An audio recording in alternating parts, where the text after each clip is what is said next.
Finance ಕಿರುಕುಳಕ್ಕೆ ಮಹಿಳೆಯೊಬ್ಬರು ಊರು ತೊರೆದು ತೋಟದ ಮನೆ ಸೇರಿದ್ದಾಳೆ. ವಿಜಯಪುರ ಜಿಲ್ಲೆ ಸಿಂದಗಿ ತಾಲೂಕಿನ ಮಾಡಬಾಳ ಗ್ರಾಮದಲ್ಲಿ ಈ ಘಟನೆ ನಡೆದಿದೆ. ಗ್ರಾಮದ ನಿಂಬೆವ್ವ 4 ಫೈನಾನ್ಸ್ಗಳಿಂದ 3 ಲಕ್ಷ ಸಾಲ ಪಡೆದಿದ್ರು. ಚಿನ್ನದ ತಾಳಿ ಮಾರಿ 2 ಲಕ್ಷ ಸಾಲವನ್ನ ವಾಪಸ್ ತೀರಿಸಿದ್ರು. ಆದ್ರೆ ಇನ್ನೂ 1 ಲಕ್ಷ ಕಟ್ಟುವಂತೆ ಫೈನಾನ್ಸ್ ಸಿಬ್ಬಂದಿ ಟಾರ್ಚರ್ ನೀಡಿದ್ದಾರೆ. ಮನೆ ಬಳಿ ಬಂದು ಎಲ್ಲರ ಮುಂದೆ ನಿಂಬೆವ್ವಗೆ ಬೈತಿದ್ರಂತೆ. ಫೈನಾನ್ಸ್ ಸಿಬ್ಬಂದಿ ಕಾಟಕ್ಕೆ ರೋಸಿ ಹೋದ ನಿಂಬೆವ್ವ ಊರನ್ನೇ ತೊರೆದಿದ್ದಾಳೆ. ಗದಗದಲ್ಲೂ ಬಡ್ಡಿ ದಂಧೆಕೋರರ ಅಟ್ಟಹಾಸ ಮಿತಿ ಮೀರಿದೆ. ಮೀಟರ್ ಬಡ್ಡಿ ದಂಧೆಗೆ ಇಡೀ ಕುಟುಂಬವೇ ಊರು ಬಿಟ್ಟು ಅಜ್ಞಾತ ಸ್ಥಳಕ್ಕೆ ಹೋಗಿದೆ. ಗದಗದ ಎಪಿಎಂಸಿ ಆವರಣದಲ್ಲಿ ಕ್ಯಾಂಟೀನ್ ನಡೆಸಿದ್ದ ಪರಶುರಾಮ್ ಹಬೀಬ್ 10 ಲಕ್ಷ ಸಾಲ ಮಾಡಿಕೊಂಡಿದ್ರಂತೆ. ಸಾಲ ಪಾವತಿಸದಕ್ಕೆ ಫೈನಾನ್ಸ್ ಸಿಬ್ಬಂದಿ ಅಂಗಡಿ ಬಳಿ ಬಂದು ಅಸಭ್ಯವಾಗಿ ವರ್ತಿಸಿದ್ರಂತೆ. ಫೈನಾನ್ಸ್ ಸಿಬ್ಬಂದಿ ಕಿರುಕುಳ ತಾಳಲಾರದೆ ಪರಶುರಾಮ್ ಹಬೀಬಿ ಕುಟುಂಬ ನಾಪತ್ತೆಯಾಗಿದೆ.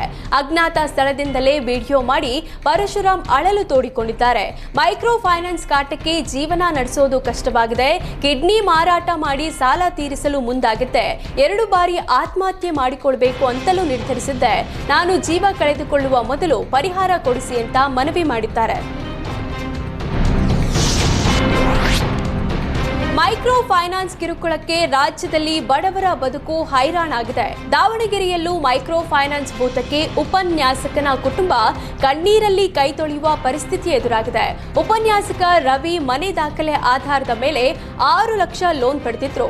1.5 ವರ್ಷ ಪ್ರತಿ ತಿಂಗಳು 9,000 ರೂಪಾಯಿಯಂತೆ 1,66,000 ರೂಪಾಯಿ ಸಾಲ ಮರುಪಾವತಿಸಿದ್ರು. ಆದರೆ ಇತ್ತೀಚೆಗೆ ಕೆಲಸವಿಲ್ಲದ ಕಾರಣ ಉಪನ್ಯಾಸಕ ರವಿ ಕಂತು ಕಟ್ಟೋದಾಗಿ ತಪ್ಪಿಸಿದ್ರು. ಸಾಲ ಕಟ್ಟದಕ್ಕೆ ಉಪನ್ಯಾಸಕ ರವಿ ಮನೆಗೆ ಬಂದು ಫೈನಾನ್ಸ್ ಸಿಬ್ಬಂದಿ ಕಿರುಕುಳ ನೀಡಿದ್ದಾರೆ. ಬೆಳಗಿನಿಂದ ಸಂಜೆಯವರೆಗೂ ರವಿ ಮನೆಯಲ್ಲೇ ಇದ್ದು ಮಾನಸಿಕ ಹಿಂಸೆ ನೀಡಿದ್ದಾರೆ. ಫೈನಾನ್ಸ್ ಸಿಬ್ಬಂದಿ ಕಾಟಕ್ಕೆ ರೋಸಿ ಹೋದ ರವಿ 3 ಮಕ್ಕಳು ಹಾಗೂ ಪತ್ನಿ ಸಮೇತ ಊರು ಬಿಟ್ಟು ಹರಪ್ಪನಹಳ್ಳಿಗೆ ಶಿಫ್ಟ್ ಆಗಿದ್ದಾರೆ. ಫೈನಾನ್ಸ್ ಕಿರುಕುಳದಿಂದ ಮುಕ್ತಿ ನೀಡುವಂತೆ ಆಗ್ರಹಿಸಿದ್ದಾರೆ.